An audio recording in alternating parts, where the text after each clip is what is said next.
What is up, guys? It is Leah here, and today, if you didn't read the title, I don't know why you would click on a video without reading the title. Today I'm going to be talking about my acne story and what I've used, what has happened, everything and anything about my acne and my face and my skin. So I'm just gonna start off with my acne. Honestly, right now, I'm pretty good. I had a pimple right here, so there's kind of like a little dot, and I have one right here, and there's just a little redness there. And my skin has this like natural discolored, like, I don't know if you can't really tell it because I'm in the sunlight, but like my cheeks, like right here, is normally red, and then the tip of my nose is usually red. So I usually wear makeup just because I try to even out my skin tone, and yeah, but I'm not really wearing makeup now. I don't have like body acne really. Like at one point, like right where my like brow was all the time, I would get like little pimples, that's things, but they were okay, they weren't little, but like those things were gross and they hurt a lot. And so like that was probably like 8th grade was the only time I ever got like body acne. But it was during the winter, so it didn't really affect anything.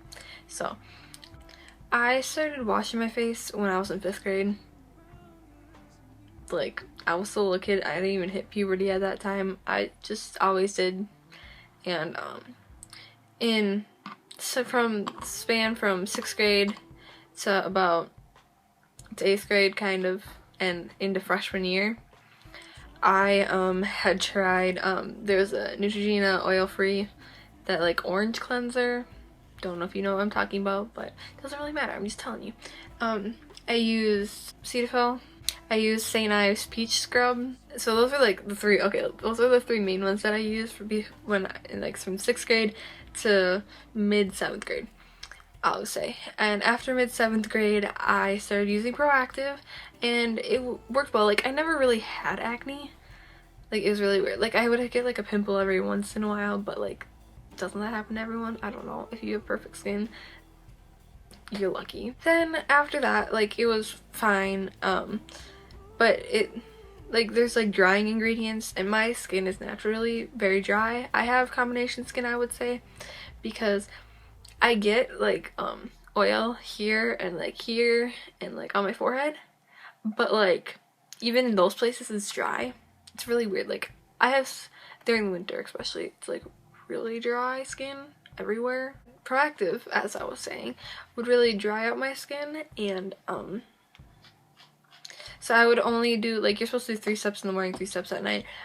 We contacted Proactive and like told them about it, and they said that I should just do 3 at night, and the first one in the morning, like there's like steps 1, 2, 3, and I do the 3 at night and then 1 in the morning.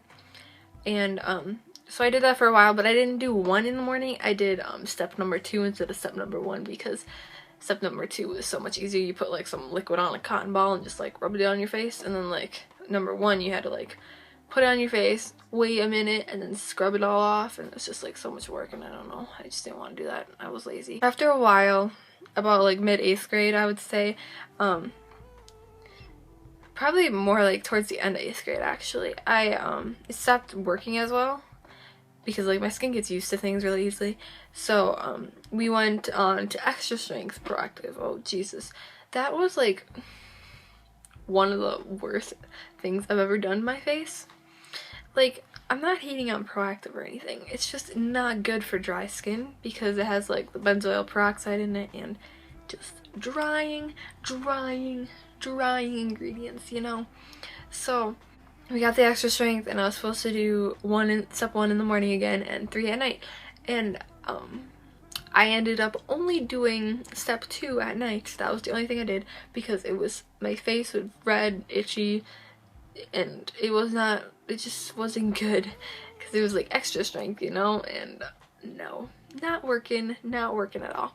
So I had like, I think when I finally decided to go to the dermatologist. It was December 2014. We scheduled it and we went. I had one zit on my face, which was like up here somewhere. I don't remember exactly where it was, but one zit. Okay, just keep that in your mind. One zit when I went to the dermatologist.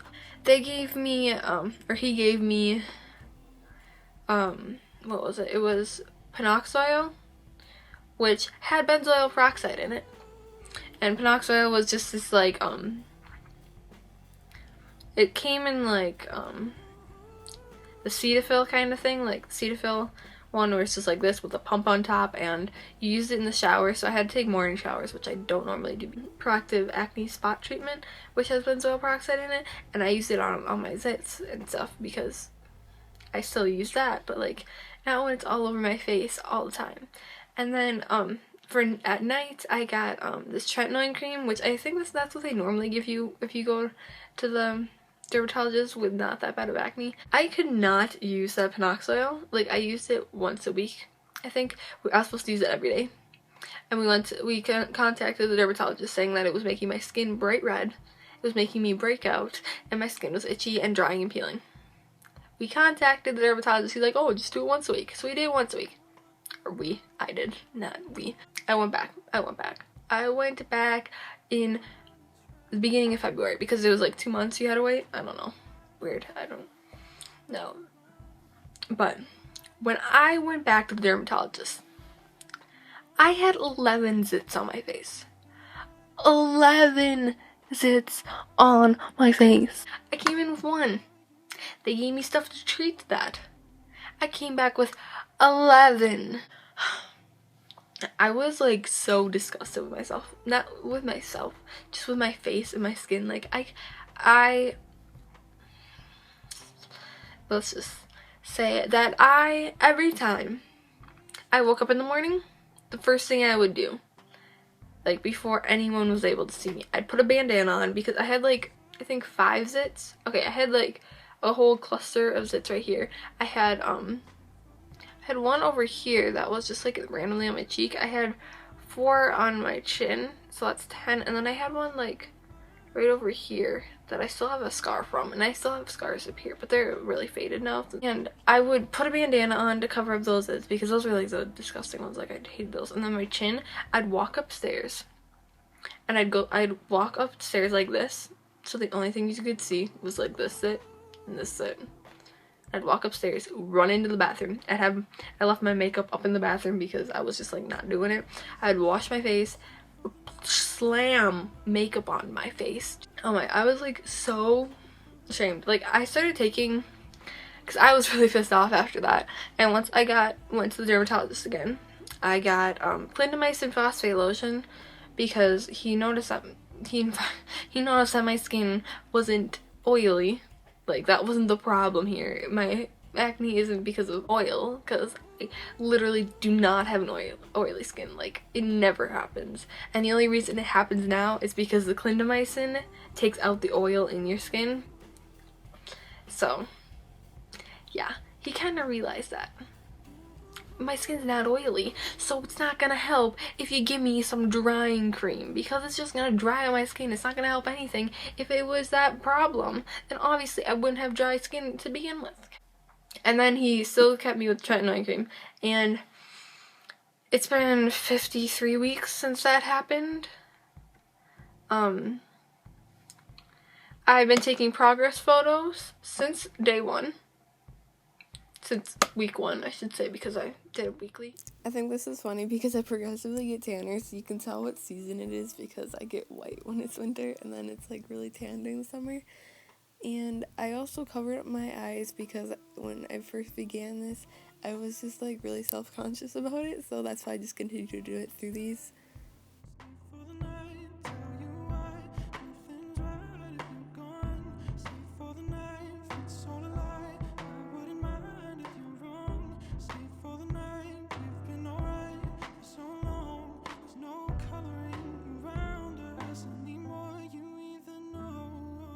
My skin from like week 4 was probably the worst week I had that, because like your skin has to recover from it and it doesn't actually start working till like 6 to 8 weeks afterwards, oh my god, week 4, I had like 20 million zits on my face. Probably not that much, it's probably still 11, but week 4, I compared week 4 to like week 50, and it's just like, how did that even happen? It's so surprising, like how my skin isn't clear, obviously. Like, okay, my chin, you can still see scarring there. Right here, scarring. Right here, I have a scar. Over here, I had a big scar over here, but that's gone. I have one right here.